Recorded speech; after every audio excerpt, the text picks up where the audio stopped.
Abrimos nessa noite mais uma rodada do Debate Paraná, com a presença do candidato do PRP ao governo, Ojê Buch. Seja muito bem-vindo, candidato. Muito obrigado. Esse debate que organizamos em parceria com o Conselho Regional de Engenharia e Agronomia e também com o Conselho e o Sindicato de Arquitetura e Urbanismo do Paraná tem importante papel para a troca de ideias, sugestões e propostas dos profissionais que representamos, com aqueles que postulam o mais alto posto do Poder Executivo paranaense. Declaro aberto esse debate com o desejo de que as ideias tratadas aqui se transformem em projetos e ações para o benefício do Paraná e para o bem-estar do povo paranaense. Passo agora a palavra ao jornalista Fabrício Binder, que conduzirá os trabalhos nessa noite. Obrigado, Fanini. Obrigado ao candidato Ojê Buch, do PRP, que está aqui conosco essa noite. Uma boa noite, seja bem-vindo, candidato. Muito obrigado. Agradeço ao Dr. Walter Fanini pela recepção, bem como agradeço ao SENGE pelo tratamento igualitário que dá a todos os candidatos. Não poderia ser diferente. Afinal de contas, essa é uma instituição que tem 80 anos, acostumada, portanto, a diferentes governos, a diferentes propostas e acostumada ao exercício da democracia. Agradeço profundamente em meu nome, em nome do meu candidato a vice, Elson de Almeida Ribas, e a todos os meus outros companheiros de partido, porque este é um dos poucos locais onde essa campanha é tratada de forma igualitária. Me sinto, portanto, honrado e com a responsabilidade aumentada em relação àquilo que aqui vou propor. Lembro a você que nos acompanha através do www.senge-pr.org.br/debate Paraná, que as suas perguntas podem ser encaminhadas já através da internet. Neste primeiro momento, candidato, eu vou fazer algumas perguntas que foram elaboradas pelas 4 entidades que estão promovendo este debate Paraná e que são de interesse fundamental aí para os profissionais que são representados, portanto, por essas entidades. A primeira pergunta versa sobre investimento público.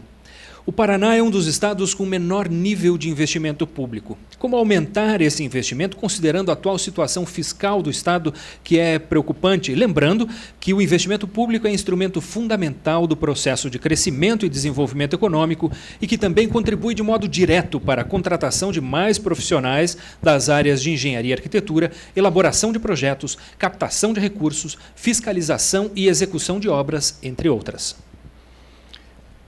Seguramente, tudo que justifica o planejamento de meu partido vinculado a uma maior capacidade de investimento. Não é sem razão que nós propomos uma reforma muito grande, muito clara no estado do Paraná. Uma reforma administrativa, uma grande intervenção administrativa. Nós entendemos que o Estado gasta muito dinheiro e gasta mal. Gasta muito dinheiro, por exemplo, em cargos de comissão. Gasta mal quando tem profissionais da melhor qualidade que estão na história do Estado, os ditos estatutários, que ficam sem objetivos profissionais porque não conseguem ter uma graduação meritocrática. Então, um Estado levado a sério precisa gastar muito menos, eu insisto, cortar muitas das suas superficialidades, dos supérfluos, mais ou menos como a gente faz na casa da gente. Todas as pessoas gostariam de ter um carro de grande luxo, ou, sei lá, qualquer outro tipo de supérfluo, e não tem por quê. Porque seu orçamento não lhes permite esse tipo de decisão, esse tipo de atitude. O Estado nada mais é do que um ente público que nada produz, senão só cobra impostos, e é gerenciado por um servidor público que, diferentemente dos outros, tem um período de trabalho determinado, que é de 4 anos. E já aproveito para anunciar, e digo que não é cópia, porque eu já anuncio isso desde o primeiro dia que sustentei a ideia de ser candidato, que vou ser candidato por 4 anos, para um período de 4 anos sem reeleição. Porque, prestando atenção lá no debate, muito bem intermediado por Vossa Senhoria, nós até fizemos uma intervenção, em determinado momento, dizendo, vamos parar com essa questão aqui de desqualificação, porque as pessoas querem ouvir nossas propostas.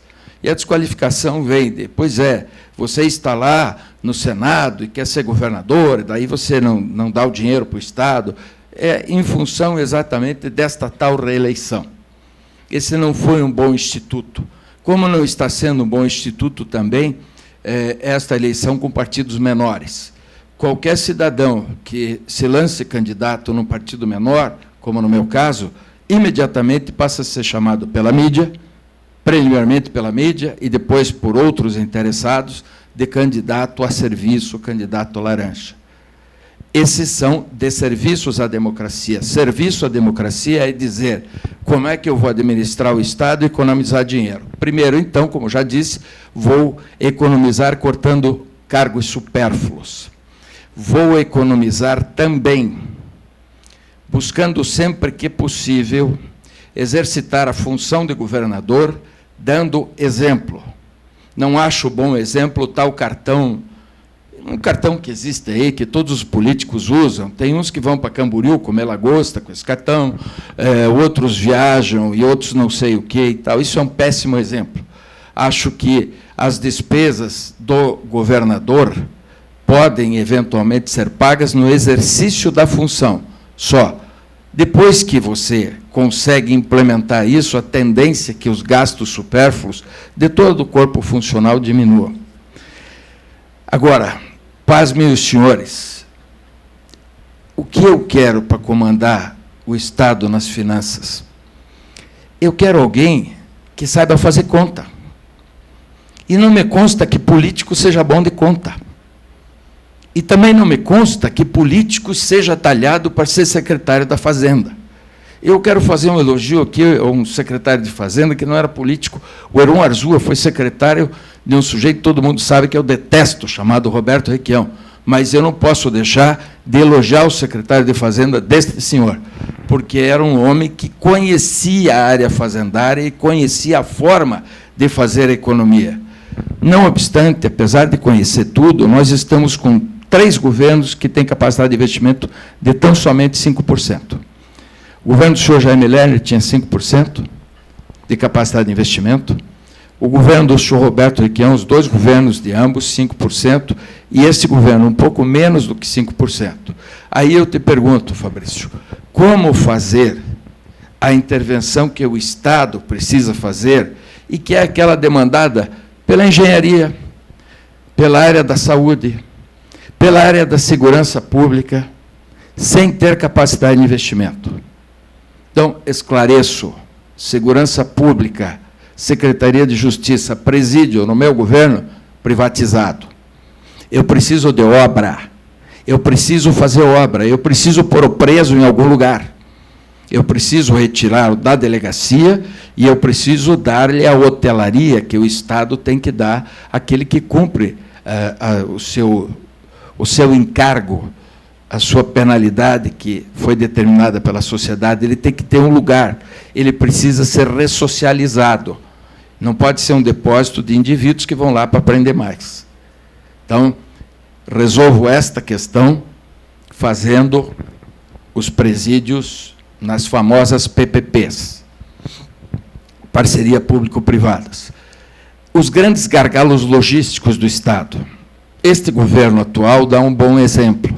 Naquela região deprimida de Ortigueira, Quatiguá, etc., onde existe o projeto Puma, que é capitaneado pela Klabin.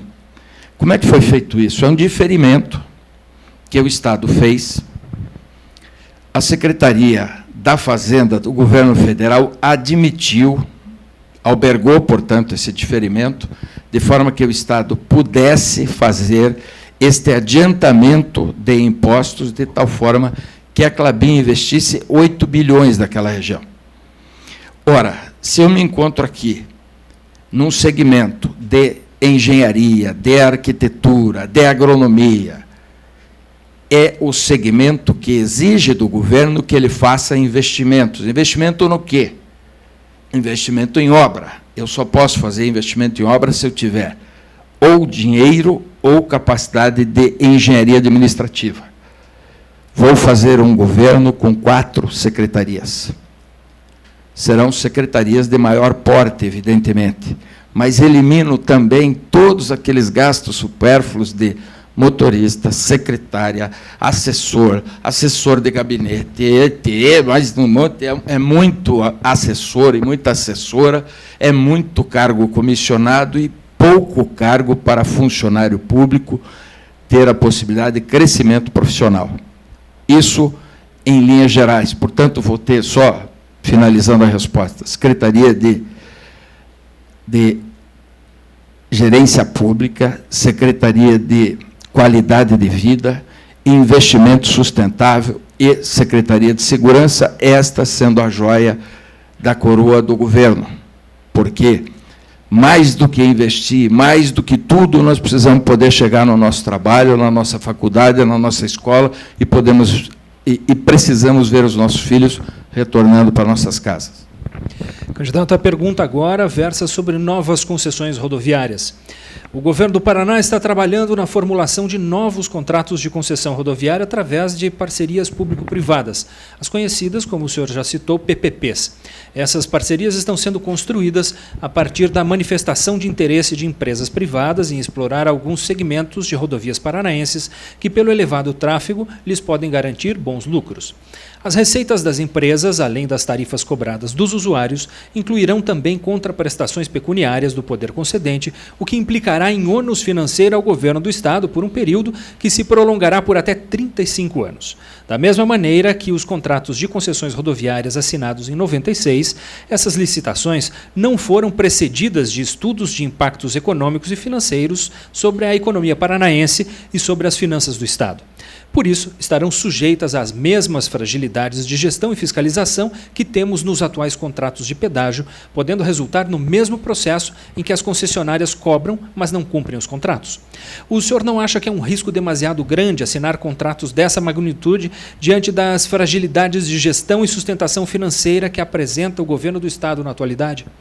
Eu acho que a pergunta, considerando a explicação, a pergunta é autorrespondida, né? Ora, se nós não conseguimos até hoje sequer resolver a questão dos pedágios lá concedidos no início do governo Jaime Lerner, como queremos ter a pretensão de aumentar os trechos pedagiados? Eu lembro que a instituição que me anfitriona nesse momento participou de um trabalho que eu imaginei que fosse sério, acho que a instituição também, que exatamente foi o de oferecer à sociedade paranaense uma leitura sobre os contratos de pedágio, sob o ponto de vista técnico, para que, então, as ditas ações que não conseguem de forma nenhuma romper os pedágios, fossem instrumentalizadas com perícias feitas como prova antecipada. Ora, esse trabalho chegou a uma conclusão. A conclusão foi oferecida à sociedade e, junto dessa conclusão, veio também um parecer do Tribunal de Contas. O que é que aconteceu de lá para cá? Absolutamente nada. Os pedágios continuam não oferecendo contraprestação, os pedágios continuam sem cumprir os tais contratos, e pior, ouvimos de um e todos aquela bobagem que contrato não pode ser rompido. Contrato pode ser rompido, sim, basta que a ação seja proposta de forma adequada, e melhor do que isso, quando a ação estiver na altura de produzir a prova pericial, que é a rainha de todas as provas, ela não pode ser interrompida. Então, o que tem ocorrido é que o Estado vive um processo de subserviência às empresas de pedágio. Portanto, antes de moralizar a questão, eu acho inadequado que nós tratemos de novos trechos pedagiados Eu até posso compreender necessário, eu posso entender, mas eu acho que o Estado padece de condição moral para fazer novas concessões, se sequer as feitas, que já chegam perto de 20 anos, foram moralizadas de acordo com o que a população deseja até hoje. Só um dado. Na 277, que tem sido muito referida nos últimos tempos, 793 pessoas morreram nesta estrada, e essa pasta aqui ela está cheia de provas, porque estamos fazendo colocações importantes. Aqui eu estou falando de mortes nas estradas, exatamente porque as estradas não estão duplicadas, e entendo que a responsabilidade subjetiva é de todos que contribuíram para que não houvesse o cumprimento dos contratos. Portanto, eu tenho aqui as provas, os contratos, e inclusive o número de mortos, que é fornecido pela própria empresa Ecocataratas. A próxima pergunta agora versa sobre desvios de função. Eu aproveito para lembrar que você pode participar, mandar a sua pergunta através do www.senge-pr.org.br/debate Paraná. Lembrando que este evento também está sendo transmitido pela internet em parceria com o paranaportal.com.br. Candidato, o tema agora versa sobre desvios de função. Não tem sido raro observarmos funções técnicas ligadas à engenharia, arquitetura e urbanismo de órgãos do governo do Estado do Paraná serem ocupadas por profissionais de outras áreas. Podemos citar, por exemplo, a Comec, órgão que recentemente teve na coordenação geral médicos e advogados, na presidência executiva advogados, na direção técnica um técnico de alimentos e comerciários na direção de transporte. O senhor acha justificável esse tipo de nomeação? Pretende manter esta prática em seu governo?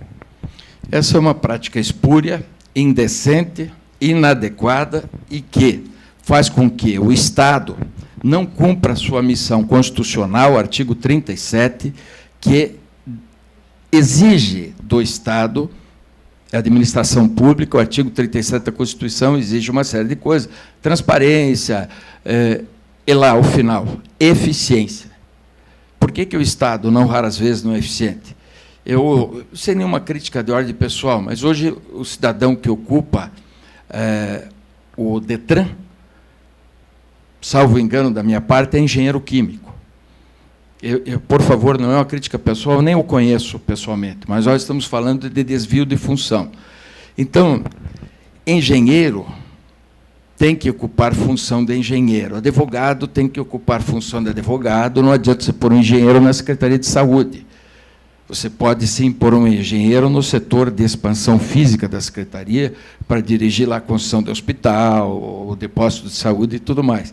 Agora, não adianta você pôr um engenheiro lá para recepcionar o doente, seja no UPA, seja no hospital, coisa que o valha. A profissão de engenheiro, não sei porquê, de um tempo para cá, na nossa nação, passou a não receber a importância que tem em nações desenvolvidas. Eu justifico. Nós fizemos obras que servem de exemplo para o mundo. Por exemplo, a Itaipu Nacional. O engenheiro-chefe da construção da Itaipu Nacional era um rapaz formado aqui em Curitiba, pela Faculdade de Engenharia. Gordinho, engraçado, ele foi presidente do diretório. Nesse momento, eu não lembro o nome dele, mas era um engenheiro aqui, muito embora a Itaipu fosse uma construção, né, de características internacionais. Nós sempre tivemos bons engenheiros, sempre tivemos uma boa escola de engenharia, bons arquitetos. Não é de graça que o senhor Jaime Lerner, que é um arquiteto formado aqui, é considerado um dos arquitetos de ponta do mundo. Então, não é possível que nós não tenhamos, entre mais de 2.000 engenheiros que estão no serviço público do Estado, engenheiros competentes para ocupar funções. Interessante que me antecedeu aqui a senhora senadora Gleisi Hoffmann, e ela disse uma coisa muito relevante, eu prestei atenção no que ela disse. Ela disse o seguinte: olha, nós temos recebido poucos projetos, então há uma dificuldade no cumprimento dessas demandas. Eu não quero entrar no aspecto político, eu quero me referir só à questão projeto e só à questão técnica. Disse ela, temos poucos projetos. Eu sei onde está a explicação. São 399 municípios no Estado, somente a metade deles tem engenheiro. E nessa metade, grande parte deles só tem um engenheiro. E aí nós temos a outra ponta do problema, que é a remuneração não correspondente à lei, porque existe uma exigência, existe um piso para esta categoria. Nos remete a uma lei lá de 1966. E vamos entrar nesse aspecto. Temos aqui esta pergunta ainda na ordem também, candidato. Pois é. Então, eu acho que nós temos duas questões aí, né? A remuneração, que não corresponde à lei, e eu participei de um debate lá na APP, e um dos mais jovens candidatos, lá pelas tantas, disse: eu vou ser governador para cumprir a lei. Aí ele, do lado, sabe como é debate, né? Tem aquele papinho, aquela interação. Eu mesmo lá no debate da Bandeirantes, estava aquele candidato do PTC, ele escrevia, uma hora eu fui colar para ver se era alguma coisa que prestasse, não era. Mas, de qualquer maneira, eu fiz aquele gesto tradicional, né, de quem estudou no Colégio Estadual do Paraná. Era sempre bom coletar para passar de ano, porque lá naquele tempo não tinha essa tal, esse fluxo que tem hoje, que o cara passa e tudo bem, tinha que tirar nota. Mas, enfim, o que me causa espécie é que nós não estamos vendo a qualificação e não estamos vendo na qualificação a remuneração competente.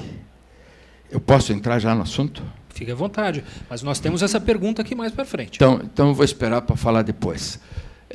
Terminando esta parte, eu acredito que o desvio de função é uma desgraça que a política traz para o Estado. Porque daí, sabe aquela prima do deputado? Ela tem que ganhar mais. Aí o deputado pede para o secretário que, por sua vez, não sei o quê, e daí aquela prima não é bem prima, né? A gente sabe como é que é e tal. No meu governo não vai ter mole, porque eu vou ser governador, se o povo entender que eu mereço, mas não vou ser vassalo de político. O meu partido é um partido muito pequeno, eu não tenho compromisso com outros políticos, e, se eventualmente for eleito, eu tenho recebido muita pergunta: como é que você vai resolver o problema da governabilidade? Eu vou dizer aqui, sem medo de errar, governabilidade é sinônimo de mensalão.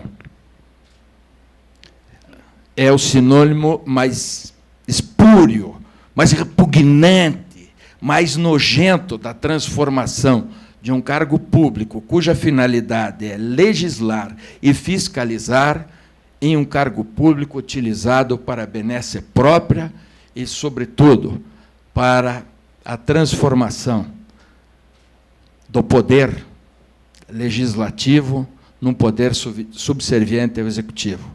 Não adianta as pessoas dizerem: olha, nosso governo fez 300 mil casas, não sei aonde. É uma dolorosa mentira. O governo intermediou dinheiro do povo, que, por sua vez, pagou a prestação das suas casas, e intermediou de forma incompetente e cara, porque tem que gastar dinheiro nessa coisa abjeta que é o tal pacto de governabilidade. É impossível fazer uma sopa de letras partidária e imaginar que, com isso, nós possamos fornecer um projeto de nação. Como é que nós vamos fazer isso? Eu estou dizendo, eu vou transformar as secretarias em 4. São 3 mil cargos em comissão. Dos 3 mil, eu vou extinguir 2 mil. E, assim mesmo, eu não sei quanto eu vou conseguir economizar dos 35 bilhões para poder responder a tua primeira pergunta, que não me sai da cabeça. Quanto é que você vai dizer aqui para o povo que entende de engenharia, que entende de obra, que entende de dinheiro, né? Que entende de terraplanagem, que sabe o que é fazer uma sapata? Quanto é que você vai dizer que você vai guardar de dinheiro para investir na eliminação dos grandes gargalos logísticos do Estado? Eu espero que até o fim eu consiga. Eu me comprometi a não mentir, e estou tentando, durante todo o tempo, a não fazer isso. Então, espero que até o fim eu consiga responder a primeira pergunta, que eu ainda não consegui respondê-la sob o ponto de vista numérico. Desde que eu comecei a campanha, eu ouço os outros mentirem e me dá angústia, porque eu não consigo fazer isso depois de dormir. Porque daí diz assim: Nós fizemos 80 mil casas, mas, meu Deus, cara pálido, da onde você no Paraná? Desde que o Paraná começou a fazer casa popular, não tem 42 mil. Eu estou juntando todos os governos, todos, não estou criticando ninguém, estou juntando todos, 42 mil. Aí a outra pessoa vem aqui, o governo federal, 150 mil casas, mas só me falta o Rafael Greca, para eu utilizá-lo agora na campanha, para ele ir nessas casas esfarinhar a parede das casas, porque é só o que falta. Bom, isso é uma ofensa. Candidato, a próxima pergunta versa sobre ganhos de acionistas da Copel e Sanepar. Nos últimos anos, observa-se o avanço dos resultados financeiros das empresas estatais, cito Copel, Sanepar, Celepar, entre outras, que estão beneficiando principalmente os acionistas e que não estão sendo revertidos para as melhorias das condições de trabalho dos trabalhadores, inclusive com o forte aumento da terceirização e consequente precarização das condições de trabalho. Qual sua opinião sobre essa situação? Eu sou do tempo que nós tínhamos 3 empresas que eram exemplos para nós todos: Sanepar, Telepar e Copel. Dentre estas, a empresa de ponta mesmo, me desculpe se tem algum telepariano ou sanepariano aqui, mas a de ponta mesmo foi a Copel, sempre. Nós sempre entendemos que na Copel havia uma capacidade científica diferenciada. A Copel trata de geração, de distribuição, mas, num determinado momento, todas as empresas passaram a fazer parte dos sistemas nacionais. Vou começar pela Copel, então, que está adscrita à ANEEL, e que agora oferece ao cidadão paranaense uma surpresa desagradabilíssima, que todos nós enfrentamos nos dias de hoje. Eu fui pagar minha conta de luz hoje, mas fiquei com uma raiva, eu e todos os outros que foram pagar a conta de luz, porque eu sei que eu não estou pagando a Copel, eu não estou pagando o revestimento da Copel, eu sei que eu não estou pagando a Copel científica, que está estudando a geração de energia limpa, de energia alternativa. Não é a Copel eólica que eu estou pagando, não é a Copel com as placas de energia solar, não é a biomassa. Não, eu não estou pagando o Paraná do futuro para meus filhos e para meus netos. Eu estou pagando a maldita distribuição de dividendos. E não me venha nem o homem de Puebla e nem nenhum outro governador aqui contar a história, porque o de Puebla foi lá tocar sino. Então não vem dizer eu vou voltar e vou transformar a Copel, porque ele foi lá no dia que vendeu, sim, ações da Copel e tocou sino na Bolsa. O atual foi tocar sino na Bolsa. O Jaime Lerner foi o que criou essa sistemática das ações da Copel no mercado. Isso vale também para a Sanepar, aí com a Vivendi, aquela empresa francesa, o consórcio Dominó, estas coisas que nos magoam como cidadãos do Paraná. Eu nem falo da Telepar, porque a Telepar eles já engoliram para dar para aquela empresa americana que faliu. Então, se você fizer uma breve análise das coisas que eu coloquei, eu me referi a governos neoliberais e me referi ao governo dos pobres de Puebla e me referi também ao governo atual. Então, o que sobra, Fabrício, disso? Sobra o seguinte: o Paraná e o Brasil precisam de um novo modelo econômico, de um modelo econômico que tenha como exemplo a possibilidade, sim, da distribuição da riqueza, mas a distribuição da riqueza só é possível, e aí a gente precisa largar um pouquinho o veso óptico, né, e aumentar um pouco da leitura e um pouco para a macroeconomia. Só é possível aumentar a renda do Estado na medida em que nós desenhemos um projeto econômico que não passe pelos vícios ideológicos. Não interessa qual é o partido que está no poder. Eu não tenho nada de pessoal quanto o PT, ou quanto o PMDB, ou quanto o meu partido, que é pequeno, que é o PRP, até porque os partidos no Brasil não passam de uma grande ficção. Isso tudo é uma grande mentira, porque todos têm um objetivo só: poder pelo poder.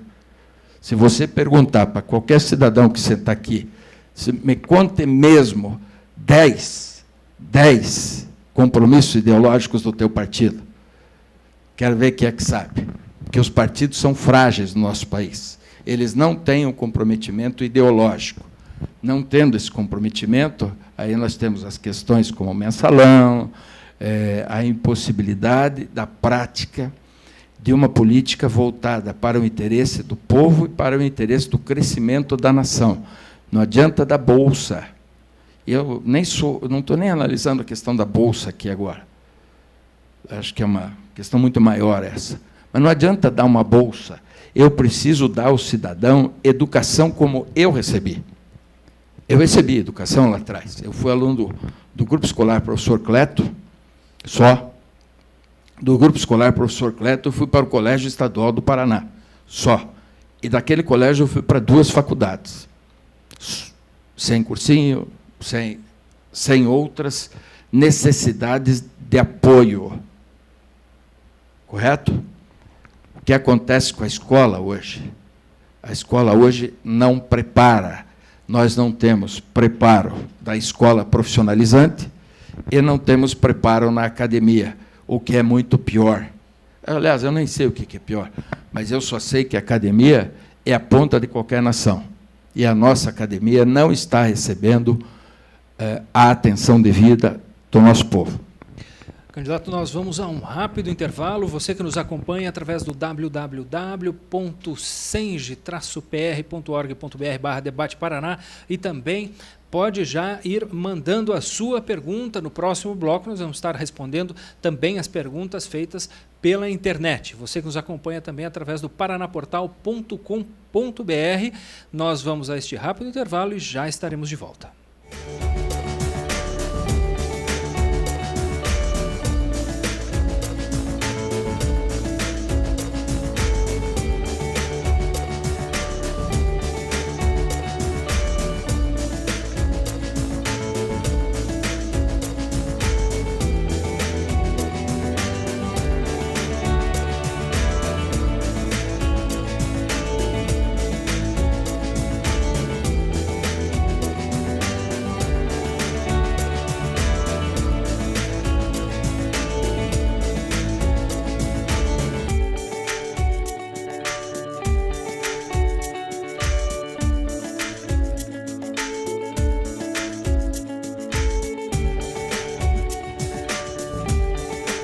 Estamos de volta com o Debate Paraná, transmitindo aqui pela internet para você, através do www.senge-pr.org.br/debate Paraná e também através do paranaportal.com.br. Nosso convidado de hoje é o candidato G. Buck, candidato pelo PRP ao governo do Estado. Candidato, nós chamamos no último bloco as participações e já começaram a chegar. O engenheiro Juan Carlos manda aqui a pergunta, ele está presente conosco no auditório, ele parabeniza o senhor pela postura que, segundo ele, diz que mostra respeito com o eleitor e tentando debater com propriedade os problemas do Estado. Aí a pergunta, se vencedor, o senhor pretende, como os antecessores, castigar os profissionais que não o apoiaram? Qual a sua proposta para tirar do fundo do poço a engenharia pública do Estado? Eu tenho uma fonte de referência na minha vida. Essa fonte de referência é romântica. Eu sei que os engenheiros são cartesianos, etc. Eu já chego na parte prática. Mas a minha referência romântica tem como herói Miguel de Cervantes, que, na minha concepção, é o maior literato da história. E lutar contra os moinhos de vento, aquela luta de Dom Quixote, tem sido a luta do cidadão brasileiro. Eu acho que ninguém encarna melhor o Dom Quixote que o servidor público, seja ele engenheiro ou não.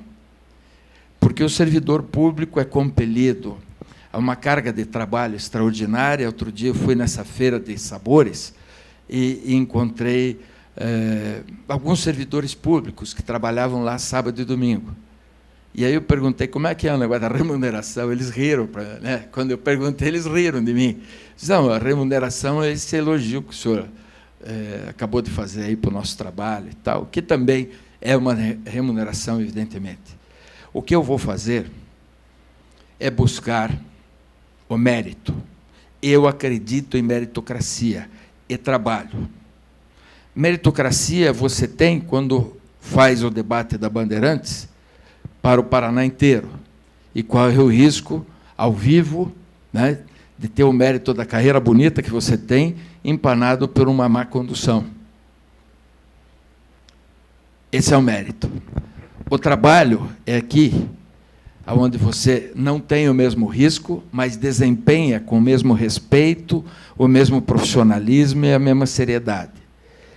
O que posso prometer ao servidor público? Que eu vou ser exemplo. Significa trabalho, seriedade e a busca incessante de melhorar a qualidade do serviço prestado pelo Estado. Ora, se eu pretendo melhorar a qualidade do serviço do Estado, eu tenho que ser um líder seguido e admirado.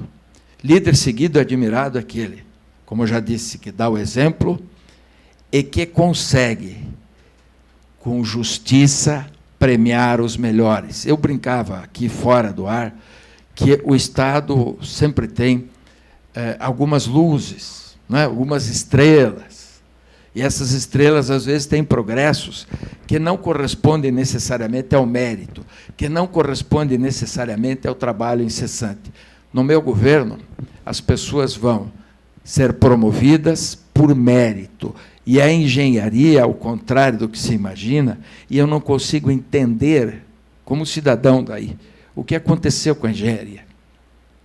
Porque as pessoas imaginam que os lugares dos engenheiros podem ser ocupados por zootecnistas, ou engenheiros químicos, ou advogado, né? O que mais tem é advogado. Advogado tem tudo que é lugar, né?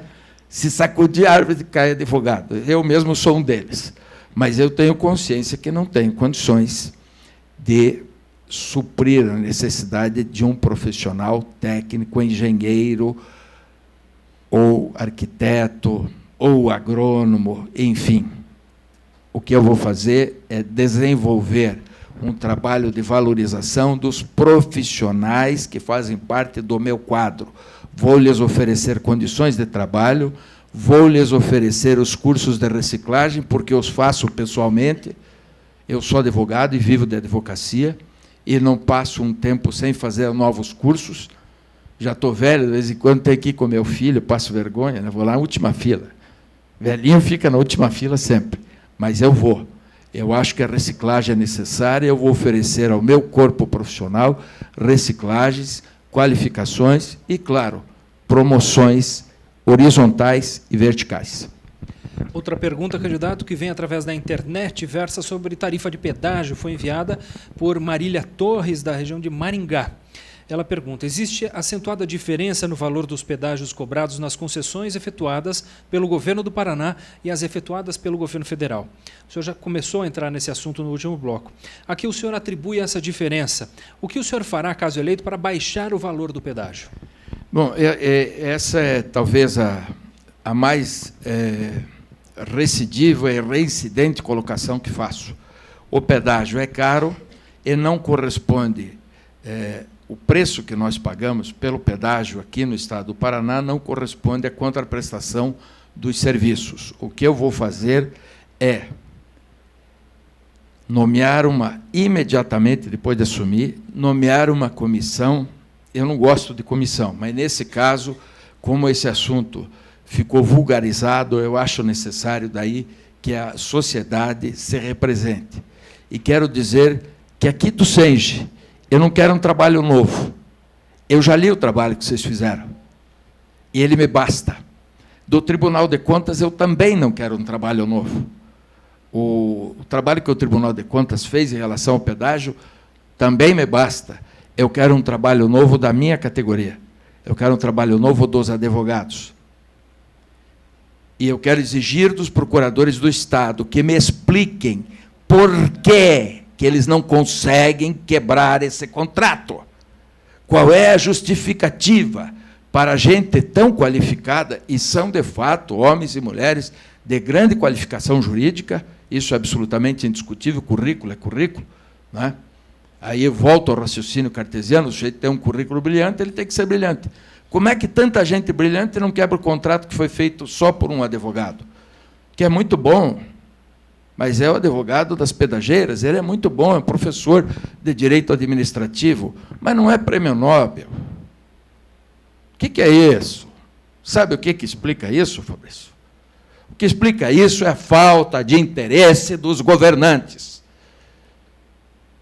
E eu sei que pago um preço por afirmar isso, mas pago e pago com prazer, porque falo isso historicamente, agora na condição de candidato ao governador, eu falo e sustento. Mas eu não falo e sustento sob o ponto de vista retórico, eu falo e sustento sob o ponto de vista legal. Toda vez que as ações chegaram na condição da prova pericial, eu não sei por quê, houve um retrocesso. Então, eu quero dizer à senhora de Maringá que eu vou rever os contratos de pedágio. E isso não é uma bravata, isso é uma afirmação. E vou rever porque, primeiro, é uma questão de cidadania. E, segundo, é uma questão de exercício da coerência. É meu compromisso histórico fazer isso. Peço a chance aos paranaenses de que me deem a oportunidade de fazer, porque eu vou pôr a cachorrada para correr. Eu não tenho usado esse tipo de termo, etc., porque isso nos remete a uma política populista e aqui não é o lugar. Mas, seguramente, eu estou cansado de ver donos de pedageiras rindo-se às pamparras da cara de todos nós, como se todos fôssemos beócios e idiotas. Seguramente não somos. Candidato, agora a pergunta também chega-nos através da internet, versa sobre saneamento, foi enviada por Ângela Dubeck, de Curitiba. Ela pergunta: o governo Beto Richa criou nessa gestão, dentro da Sanepar, pelo menos 30 cargos denominados consultores estratégicos. Em 24 de abril de 2014, o Ministério Público indicou a extinção desses cargos, coisa que não aconteceu até agora. Qual sua opinião sobre o fato de o atual governador ainda manter estes comissionados? Lastimável. O Ministério Público falou? Está falado. Recorreram? Não. Então tem que cumprir a lei. Quando a gente não gosta de uma decisão judicial, a gente recorre, a gente busca recurso que exista na lei. Se o governo deixou de fazer o que devia fazer, eu acho absolutamente lastimável, e é por isso que eu prego uma enorme reforma administrativa no Estado e em todas as empresas do Estado, mesmo aquelas que têm ações em bolsa, como é o caso da Sanepar, porque o governo é acionista majoritário. A pergunta agora sim sobre os salários dos engenheiros e arquitetos. Os salários dos engenheiros e arquitetos dos quadros do Estado estão defasados em relação ao mercado, inclusive abaixo do previsto na Lei Federal 4.950-A, que instituiu o piso de engenharia e arquitetura. De que forma o senhor pensa em promover a valorização dessas carreiras, considerando que o Estado do Paraná tem ultrapassado constantemente o limite prudencial com gastos de pessoal da Lei de Responsabilidade Fiscal e, em determinados períodos, inclusive se aproximando do limite máximo? Esse limite prudencial também é outra farsa, né? Porque eu fico ouvindo pessoas dizendo que o governo não chega nos 12%, governo estadual, ele não chega aos 12% da saúde. E não chega mesmo. Mas o governo federal também nos comprometeu a assinar os 10%. Agora está em campanha, diz que vai fazer. Então, é tudo falácia. Voltando à questão do salário. Sabe por que não tem dinheiro para atingir o salário dos estatutários? Porque esse limite prudencial está próximo em função do mar de cargos em comissão que existe no Estado e na nação. Só repetindo, no Estado são 3.000, na nossa nação, 22.000. E nós sabemos que os cargos em comissão eles têm uma característica política, fundamentalmente política, que é para atender às demandas políticas dos deputados, dos senadores, enfim. Eu pretendo resolver o problema diminuindo de forma absolutamente radical os cargos em comissão, e lembro que os cargos em comissão, basta ver 1C, 2C, não sei o quê e tal, você vai ver que a maioria deles é maior do que o piso do engenheiro e o piso do arquiteto. Pelo menos o piso do engenheiro e do arquiteto que são admitidos na sua primeira graduação. É muito fácil de resolver isso. É só economizar e é só ter parcimônia nas nomeações. Pergunta agora sobre terceirização de serviços e reposição do quadro técnico pela Copel. A Copel tem optado por terceirizar diversas atividades, inclusive as atividades fim da empresa, resultando em precarização dos serviços, aumento no número de acidentes de trabalho e, por consequência, até de mortes. Funcionários têm se aposentado e não têm suas vagas repostas, ocasionando perda de conhecimento técnico. Qual política de recursos humanos versus terceirização será adotada? Quais medidas serão tomadas no sentido de evitar a perda de know-how? Quais medidas serão tomadas no sentido de construção de conhecimento técnico específico e inovação, candidato? Você veja, numa das minhas respostas, eu coloquei exatamente que a Copel seria a grande joia da coroa das empresas do Estado e tudo mais, pela expertise. Ora, se existe uma perda, porque a iniciativa privada, inequivocamente, nós temos que reconhecer que o nosso Estado está crescendo mais que a nação, tendo em vista que a nação cresce em cerca de 1,5%, o Estado cresce 5%, existe a demanda por bons profissionais. O cidadão que é engenheiro ou que é técnico da Copel, historicamente é respeitado pela população como um bom profissional. É muito possível que ele seja alvo da cobiça da empresa privada e tudo mais. Como é que eu o mantenho e como é que eu substituo na perda daqueles que vão deixar a empresa? Bem, ou eu faço isso, ou corro o risco de perder exatamente o meu melhor capital, que é o capital de conhecimento. Então, como é que nos perde o capital de conhecimento? Remunerando de forma adequada, mas não é só uma questão de dinheiro. É uma questão também de valorização humana. Porque é muito ruim, né, você ser funcionário da Copel, por exemplo, por 35 anos, e aí você chega no píncaro da tua carreira, e na hora de nomear o presidente da Copel, vem mais um político, mais um. E daí, nas 5 principais empresas da Copel, Copel Geração, Copel Produção, mais 5 políticos. O meu compromisso é valorização do corpo técnico. Eu vou ter homens da Sanepar na Sanepar, vou ter homens da Copel na Copel, e vou fazer a mais absoluta questão de que os resultados dessas empresas mereçam a divulgação necessária para que se saiba, por exemplo, que a Copel tem um trabalho na área da produção de energia eólica fantástico. A Copel já tem placas de captação de energia solar que poderiam fazer frente a essa nova legislação da ANEEL, que seria uma solução para todos nós. É que, infelizmente, e isso é culpa da imprensa, a imprensa brasileira não divulga notícias técnicas, mas essa, por exemplo, a Copel, geração de energia limpa, pode servir para resolver grande parte da demanda. A ANEEL tem, na sua legislação recente, uma legislação do final de 2012, a possibilidade de qualquer cidadão trocar energia produzida na sua casa. Normalmente, na casa, seria com placa de captação solar. Mas o sujeito pode trocar na sua conta a energia que ele produz na sua casa, que vira excedente, e coisas assim. Tem um aparelho para isso, esse aparelho já está à venda, existe. Nós não sabemos dessas coisas, porque nós não divulgamos o que é importante.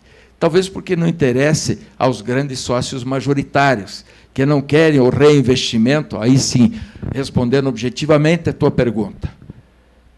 Como é que eu vou fazer a Copel funcionar melhor, a Sanepar funcionar melhor, as nossas empresas funcionarem melhor? Eu estou um pouco me lixando com distribuição de lucros.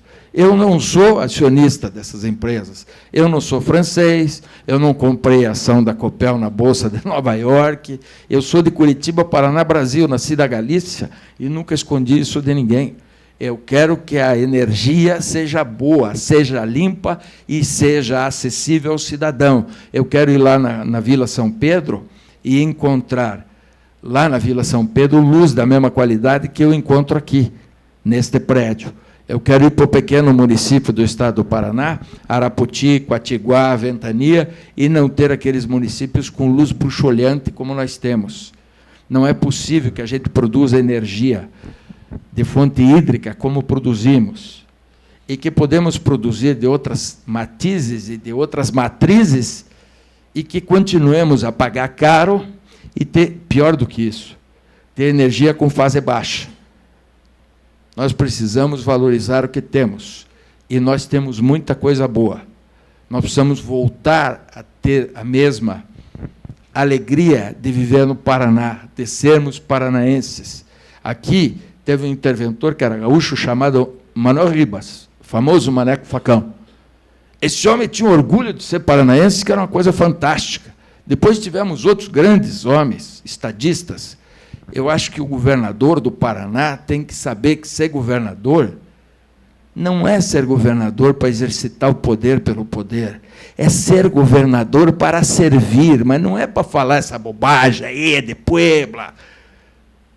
Não, é para servir o povo, como Bento Munhoz da Rocha Neto serviu, como Ney Braga, no seu primeiro governo, serviu, e até mesmo como Jaime Lerner, no seu primeiro governo, serviu e conseguiu transformar o Paraná de um estado, num certo momento, só extrativista, num estado que passou a ser também industrializado. Claro que eu discordo plenamente da perda do Banco do Estado, mas aí é outra questão. Estou me referindo só à capacidade de produção do Estado. E nisso eu o elogio. Outra pergunta sobre o tema concessões de energia elétrica. Recentemente, a Copel não aceitou a antecipação da renovação das concessões do setor de energia elétrica. Neste ano e no próximo, vencem os contratos de concessão de várias usinas. Consequentemente, o governo federal realizará leilões para exploração desses ativos. Qual será o posicionamento do seu governo sobre essa questão? Toda vez que eu tiver que me relacionar com o governo federal, eu vou exigir do governo federal o respeito que eu vou dar ao governo federal. Então, nós somos a quinta economia do país e merecemos um tratamento que se justifique por este tamanho. Somos a quinta economia, mas não somos só a quinta economia. Somos um Estado que produz expertise também no campo da geração de energia. Afinal de contas, é nesse Estado que se encontram algumas das maiores usinas de produção de energia hídrica. É nesse Estado que se encontra uma usina que serviu de exemplo de engenharia até para os chineses, lá na construção do Rio Amarelo. É necessário, portanto, que o governo federal ande nesse campo com cautela. O que o governo federal fez no campo da matriz energética foi um crime de lesa pátria, para pagar contas, que eu desconheço quais sejam. O fato é que o sistema energético passou por um processo falimentar claro, sob o ponto de vista econômico, vive esse processo nos dias de hoje. Insisto, isso não é uma crítica política, eu estou me referindo a uma questão gerencial, tão somente, a mesma questão gerencial que eu me refiro no campo da produção de petróleo. É questão de incompetência na gerência. Ora, se nós vamos enfrentar este processo com gente incompetente, e eu não vejo muita luz no fim do túnel, porque os discursos são muito similares sob o ponto de vista nacional, né?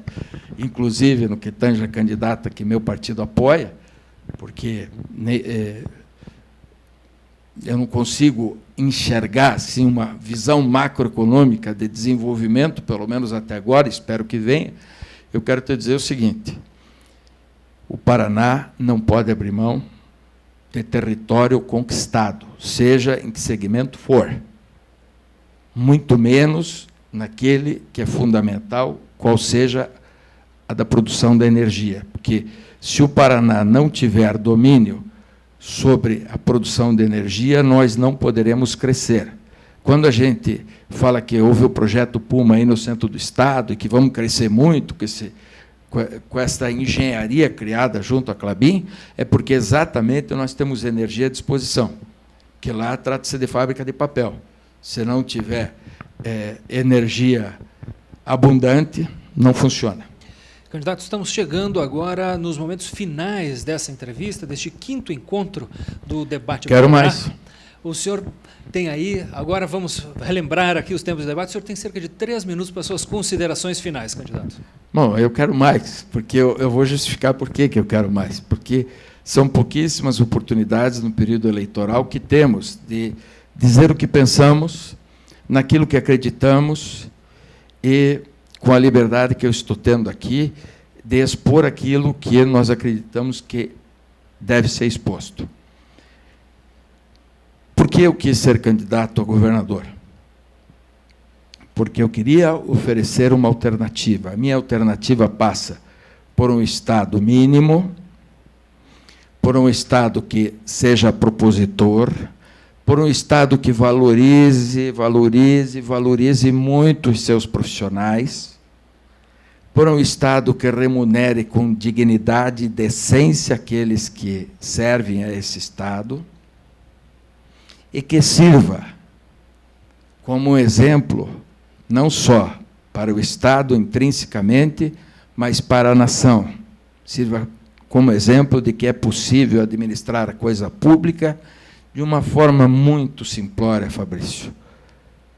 Não se trata de querer inventar a roda, mas o Estado tem orçamento, assim como a casa da gente. Eu já disse que eu nasci num bairro muito humilde de Curitiba, lá na não menos famosa Galícia, nasceu outro candidato a governador aqui, lá também, que é o senhor Roberto Requião. Então, lá a gente aprendeu, desde a infância, que a conta é a famosa conta do padeiro. Não se gasta mais do que se arrecada. O Estado vai sair do limite prudencial, o Estado vai ter mais que 5%. Agora, respondendo a primeira de todas as perguntas, qual é a minha meta? Minha meta, Fabrício, é dobrar a capacidade de investimento. Nós tivemos Jaime Lerner com 5%, nós tivemos Roberto Requião com 5% e nós tivemos Carlos Roberto Richa com 5%. Os meus objetivos todos, uma vez concatenados e realizados, vão me dar uma economia de mais 5%. Eu terei 10% para investimento. O orçamento do Estado é de 35 bilhões. Eu terei, por economia e por competência administrativa, portanto, 3,5 bilhões para investir no ano de 2015. No ano de 2016, eu não posso fazer promessa, porque ainda precisaremos votar a lei orçamentária, a LOA, para 2016. Então, aí já depende de todos os pontos que fazem com que aumente ou diminua a renda do Estado. Candidato, eu agradeço, em nome de todas as entidades que são promotoras deste Debate Paraná, a sua presença aqui conosco. Muito obrigado. Obrigado a você também que participou conosco através do www.senge-pr.org.br/Debate Paraná, enviando a sua pergunta. E um recado a você que tem acompanhado todas essas nossas etapas, todos esses encontros aqui, transmitidos a partir aqui da sede do Senge, em Curitiba. O candidato do PSDB, Beto Richa, cancelou de última hora a sua participação no Debate Paraná de amanhã. O motivo da ausência, de acordo com a assessoria de Beto Richa, é a intensa agenda e o acúmulo de compromissos do candidato. Portanto, não perca, então, na próxima quarta-feira, dia 3, a participação do candidato do PSTU, Rodrigo Tomazini, aqui conosco. O Debate Paraná é realizado sempre às 20 horas e transmitido ao vivo pela internet no www.senge-pr.org.br/Debate Paraná e também através da parceria com o paranaportal.com.br. Obrigado pela sua companhia. Posso falar uma coisinha só? Rapidinho, Rapidinho. Que nós estamos Seguinte, aqui já eu ainda não tenho o cacuete do político, então, se você gostou do que eu disse, vote em mim, eu represento a mudança 44. Desculpe, é falta de hábito político. Obrigado mais uma vez a você, candidato. Obrigado a você que esteve nos acompanhando. Uma boa noite e até quarta-feira, então.